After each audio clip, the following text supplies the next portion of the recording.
Bonjour à toutes et à tous, j'espère que vous allez bien. Aujourd'hui, nous sommes chez Honoré et nous allons découvrir la magnifique collection créée en collaboration par Emmanuel et Ingrid. C'est parti. Bonjour à toutes les deux. Donc aujourd'hui, on va parler de votre collaboration. Donc comment est née cette idée de collaboration entre vous? Alors, je te laisse commencer. Non, moi j'avais eu la chance de découvrir. Alors j'ai un beau fauteuil chez moi d'ailleurs, de chez Honoré depuis un petit moment, mais j'avais eu la chance de venir ici avec Julie des Toquets de la Com pour ma première journée presse, où du coup Annick nous avait accueillis dans son atelier. Annick est ma maman, donc, qui est la fondatrice de Honoré. Voilà. Ah. Et du coup, c'est là que j'avais rencontré la famille et commencé à refaire des petits bijoux avec des anciens bijoux de famille. Et puis, l'année passée, on s'est dit que ça pouvait être sympa de créer une ligne ensemble, du coup, qui reprenne Marseille, le soleil, et puis les. Et puis moi, à la même période, je lançais cette ligne de, entre guillemets, un peu plus personnelle pour les particuliers, pour les clients de la boutique qui étaient le Honoré au soleil, suite à la collaboration que j'avais fait avec Monoprix également, qu'on avait fait. Et voilà, il y avait un nouveau logo avec le soleil, et donc est venue l'idée ensemble de dire, ben voilà, pourquoi pas décliner un petit bijou précieux en forme de soleil. Et après, il y a d'autres choses qui sont venues. Et après, il y a la vague.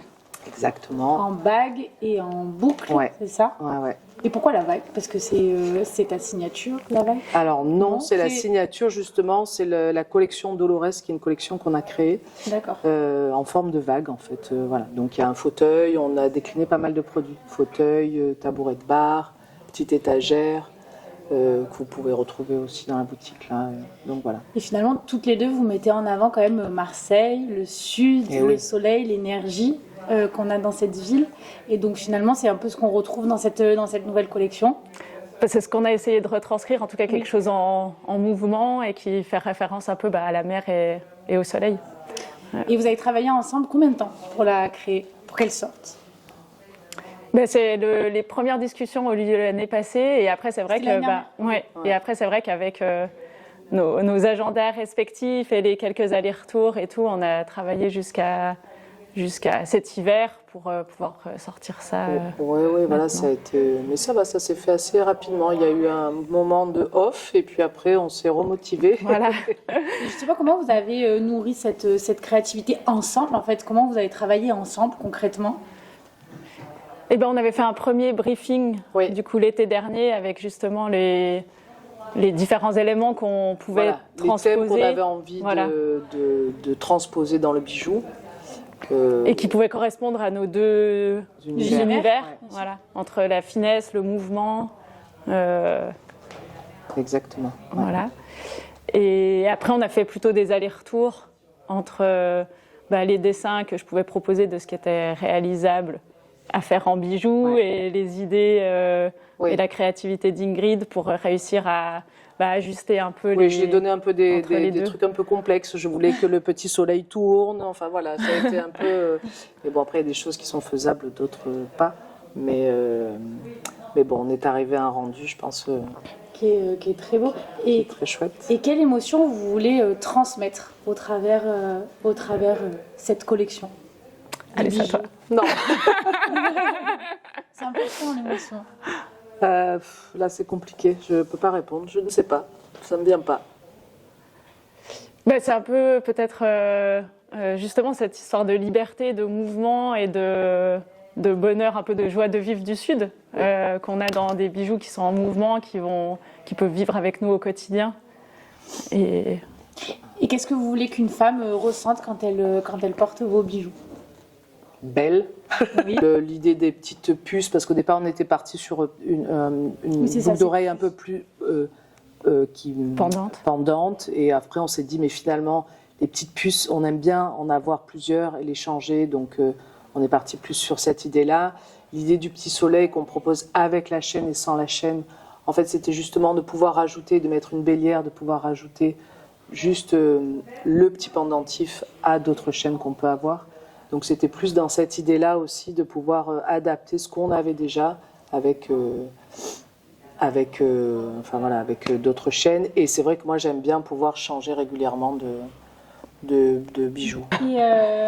Et question personnelle à toutes les deux, parce que vous êtes du coup deux artistes, comment vous nourrissez votre créativité personnellement, chacune? Comment ça se fait? Comment vous êtes inspirée? Qu'est-ce qui vous inspire pour créer? C'est souvent quand je voyage. C'est vrai que j'aime bien... alors moi, je fabrique au Maroc, donc je vais régulièrement au Maroc. Et c'est vrai que je pars pas là-bas avec une page blanche, je pars quand même avec des idées, mais il y a plein de choses qui changent et qui évoluent quand je suis là-bas et même quand je voyage personnellement. Voilà. J'ai besoin de ça en fait pour m'inspirer complètement. Et toi? Après, moi, je trouve que c'est une question toujours difficile parce que c'est un peu au quotidien qu'on va récupérer des petits éléments, des histoires de couleurs ou de formes ou de détails. Et puis après, nous, on a pas mal le côté par rapport aux pierres aussi, où c'est souvent aussi par rapport aux pierres qu'on va soit trouver lors d'un voyage, soit nous ramener, parce qu'on travaille avec des gémologues qui nous ramènent directement des pierres, ou à partir de ça, on va aussi dessiner autour. Et après, on a quand même nos années voilà, c'est ce que je... art déco et un peu géorgien un peu avant, qui sont des années que j'apprécie beaucoup et qu'on essaye de retravailler en finesse aussi. Et donc, où est-ce qu'on peut se procurer ces magnifiques bijoux? Alors actuellement, ils sont disponibles en boutique, donc chez Honoré. Et on les retrouve aussi sur ton site actuellement, hein, c'est déjà en ligne. Et moi, ce sera à partir du 29 sur le site de honoredeco.shop. Et alors, on peut les sortir comme ça? Oui, bien sûr. Vous nous montrez? Tiens, vas-y, fais la présentation. Hop là. Comme ça, vous nous montrez. Hop. C'est toi l'artiste. Vous devez être trop fière, non, quand vous prenez vos bijoux comme ça. Vous dites, non? C'est pas une émotion un peu particulière? Et plus quand les gens les portent, que du coup ils ont choisi. Moi, j'ai été le travail fini, quoi. Ouais, moi, j'ai été vachement contente quand je les ai vus justement portés quand on a fait le shooting photo. Quand je les ai vus vraiment portés, je me suis dit, ah ouais, c'est chouette, quoi, vraiment. J'étais contente de ton travail. C'est très beau, c'est fin, c'est magnifique. Voilà, donc là, c'est le petit bracelet qu'on peut décliner donc avec différents cordons. D'accord, ok. Voilà. Là, c'est le pendentif. Le petit pendentif. Du coup, qui peut être soit sur la chaîne, soit simplement pendentif à ajouter à une chaîne qu'on a déjà. Que je récupérerai sûrement. Moi, j'aimerais bien en avoir un pour mettre à mes autres chaînes. Et après, on a fait un petit pochon aussi qui est mignon qu'on a voulu rajouter et offrir aux personnes qui allaient se faire ce beau cadeau. C'est une petite pochette que j'ai fait fabriquer au Maroc, donc avec mes artisans marocains, qu'on peut mettre pour mettre son petit bijou. Par exemple, quand on a une bague et qu'on est en train de faire quelque chose et qu'on ne sait pas où la mettre, on le met dans son petit pochon, dans son sac, et ça peut s'accrocher à l'intérieur du sac. Voilà, c'est une très ça évite d'abîmer, de perdre. Exactement, et puis c'était... C'est tout travaillé avec finesse. Voilà. C'est votre signature, ça, commune. Voilà. Et après la bague, si tu veux l'essayer. Bague. Elle est très belle. Attends, on va essayer là. Très beau, très très beau. Merci. Et donc là, vous avez donc créé cette collection. Est-ce que vous imaginez d'autres choses ensemble ou pas? Vous avez le droit d'en parler, pas d'en parler. Il y a des projets communs par la suite ou pas? Peut-être, on ne sait pas encore, mais là pour le moment, on vient de sortir celle-là, donc ce serait bien que... Déjà qu'on la lance officiellement, voilà. Des fois, quand tu fais un truc, après tu te lances aussi sur autre chose, enfin inconsciemment, tu vois. Donc je me dis, je pose toujours la question, c'est jamais... On n'a pas prévu pour le moment. Pour le moment, on n'a pas prévu, mais voilà. On est sur d'autres projets après. Moi, des collections pour Honoré, toi, sûrement des collections pour ta ligne Emmanuel Dortoli, donc voilà. C'est beaucoup de travail. Oui, j'imagine que c'est beaucoup de travail. Vous êtes toutes les deux, vous avez des enfants? Oui. Ils ont quel âge? Oui, ils sont petits encore. Ils ont 8, 7, 4. Ah ouais. Et toi? Et moi, ils sont très grands. Non, mais je me dis, parce que tu sais, pour rallier le côté entrepreneur, femme entrepreneur et mère de famille, c'est compliqué, quoi. Ouais, mais ils ont été petits aussi à un moment donné. Voilà, ça a été compliqué. Et comment vous avez trouvé compliqué, non, mais bon, c'est vrai que c'est quand on aime ce qu'on fait, quand on aime son métier, et bien évidemment, on aime ses enfants, des fois, on est partagé entre notre passion, parce que c'est d'une certaine façon c'est une passion, mais qui prend beaucoup de temps. Et J'ai raté beaucoup de rentrées scolaires, moi, par exemple, pour mes enfants, ils me le reprochent maintenant, mais bon, c'est comme ça. Et comment tu as trouvé ton équilibre? Je ne l'ai pas trouvé, il est venu à moi comme ça. Ouais, ça c'est. Et toi? Moi aussi. Moi, je suis toujours en recherche un peu. Après, j'ai un mari qui est beaucoup pas là aussi parce qu'il a aussi un métier passion. Donc, on essaye de s'accorder voilà, comme on peut. Quelles ont été les plus grandes difficultés que vous avez rencontrées dans vos parcours professionnels? La gestion vie personnelle et vie professionnelle, des fois, ça peut être compliqué.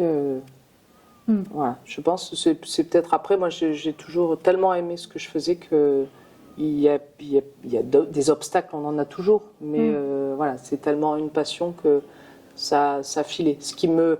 Là où j'ai peut-être le plus culpabilisé, justement, c'est parfois de ne pas être assez présente, justement, parce que mon métier me prenait beaucoup de temps. Et que, voilà. Et toi? Moi, c'est plus le lancement, parce que je suis un peu plus récente, mais de vraiment réussir à... je suis arrivée à Marseille, parce qu'avant, j'ai travaillé, du coup, j'ai vu que tu avais noté. Je fais ça tout bien. Moi, du coup, je jongle un peu entre...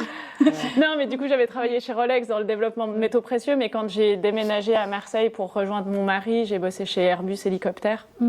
Et puis, ça me convenait beaucoup moins, c'était moins créatif et tout, donc je me suis dit que j'allais mettre toutes les autres choses que j'avais apprises à côté, dont la gémologie et le dessin 3D de bijoux, à créer ma marque. Mais du coup, j'étais à Marseille, je connaissais pas vraiment la bijouterie, je connaissais personne dans ce milieu, et le début a été très dur. En même temps, c'était le Covid, un peu tout les enfants, voilà. Je me suis un peu mis les enfants petits.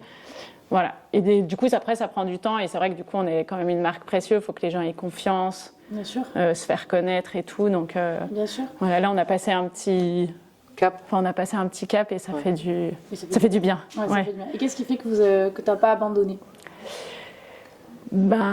Parce que c'est de la passion. Ouais, je crois que c'est vrai que en faisant, j'ai fait beaucoup de voiles avant, j'ai aussi grandi avec de la un truc Pékin.